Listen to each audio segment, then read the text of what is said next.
Welcome to another episode of Bargain Saturdays, and this week I decided to take a look at Thor, Legend of the Magical Hammer. You just have to love that name right there, Magical Hammer. Of course, most people probably point out Thor's hammer has a name. It does not have a good name in this movie, but we'll get to that in a bit.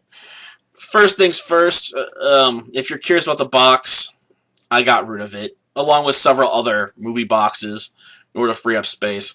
So if you're a serious movie collector, feel free to gnash your teeth and give a downvote for me not keeping the box, but I need more room. As for what I'd really like to talk about, well, this movie's representation of Norse mythology, and it's not very accurate. I'm not super familiar with Norse mythology, and even I can tell you this movie is not a very accurate representation of it. So, if you really care about an accurate portrayal of Norse mythology, do not watch this film, because it'll probably just piss you off. Like, the fact that Thor's a demigod in this movie, like Hercules, or some of the other ancient Greek heroes, will probably make you want to scream in rage that they would change his backstory in such a fundamental way just to shoehorn in a coming-of-age story as him as an upcoming hero. So, yeah, that's a thing with this movie. Like, this Thor is half human. Why? Like I said, coming-of-age story for an up-and-coming hero. Just had to make him, the underdog by stripping him of one of his parents having some sort of, like, divine status. So, yeah. His mother in this movie is a blacksmith. I guess that makes the hammer a more fitting weapon, I guess.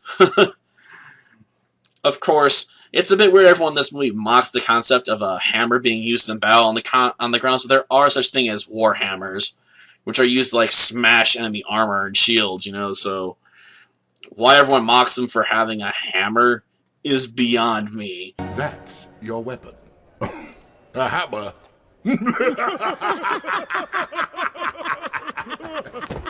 But yeah, if you're big on whole accurate portrayal of Norse mythology, not your film. Not as bad probably as a movie I saw about Hercules one time, where Hercules was older than his grandfather. Yeah, Hercules was older than the father of Zeus. Made absolutely no sense to me, and I still have to bring it up when I talked about that movie itself, but I'm a bit surprised I had an excuse to bring it up again. But, yeah, I can't remember the exact title of that movie, but I think it was one of those cheap movies I watched that came from, like, Golden Times Entertainment or something like that. It's in my catalog of Bargain Saturday movies somewhere. I'm just not interested in linking to it. As far as this film itself goes, it's meant to be more of a lighthearted comedy, which has mixed success in my opinion. The physical slapstick humor ranges from, mildly entertaining to laugh-worthy, maybe lightly, but not too out loud, and sometimes it just falls flat on its face and it just isn't very enjoyable at all. Overall, on that front, I'd say it's usually okay, at least it's surface level funny, albeit some of it's definitely really immature and only can appeal to babies, because you've probably seen it before in other material, like we have flaming farts in this movie. Yep, we see the giants messing around in their base camp, and they're one big fat giants, just farting and making this one giant is bringing a torch near his butt, just go out in a giant flamethrower. And they're like, let's keep doing it, boys. Like, so yeah. If that would turn you off from watching this film, you're like, oh, we got slapstick, like, flaming farts, yeah, you might want to avoid this movie, too, because you're probably not going to find it particularly amusing. I mean, some would argue if you can't enjoy potty humor, you're getting too old. But I'd argue that you sometimes have to be careful how you use it, because if you use it in a too simple or crass way, it's not particularly enjoyable for someone that's been around the bend a few times, Another problem the film has is that the one running joke it really has is all about this one guy that made Thor's hammer being, a dwarf or a pixie or a fat elf or so on, so on, so on, Everyone, refuses to think that he's actually just a really short human. I'm honestly surprised they don't call him a leprechaun at some point. So, yeah. Another thing that might really upset you, because if you really care about the name of Thor's hammer, it's called the Crusher in this film, and it's a talking hammer. Yeah, Thor's hammer talks and tells him that, you gotta treat me like I'm your fist. In fact, it's sort of weird looking at the cover for this CD, because the characters don't really look this good in this movie, like, at all. Like, the hammer is maybe somewhat close to its actual appearance. I'm not sure about the details on the side. That might just be a little extra shit. I mean, I remember there being something there, but I also know there's a face, where Thor is gripping it on this thing.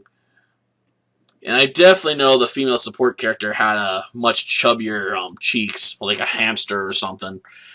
And that's one thing that also can really turn you away from this film. It just does not look very visually appealing for the most part.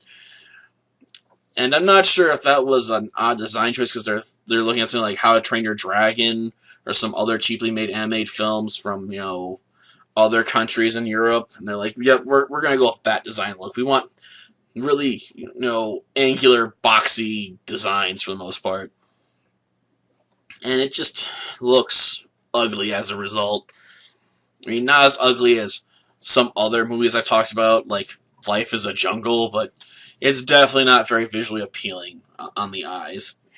So yeah, overall, it's an okay movie, but I really wouldn't recommend anyone going out of their way to watch it. I mean, if you have to watch every animated film ever made, knock yourself out. Otherwise, I'd say just give this one a pass. I mean, there's just better coming-of-age stories when it comes to heroes. And there's much more amusing movies, if you want a superhero movie that's going to make you laugh, like Ant-Boy. I mean, at least that one has a toilet that gets destroyed by, acidic urine, At least that was making my day, because I don't usually see that in a superhero movie, I mean, when's the last time you watched a superhero movie and someone managed to melt a toilet with their acidic pee? Never. That's when. So, yeah.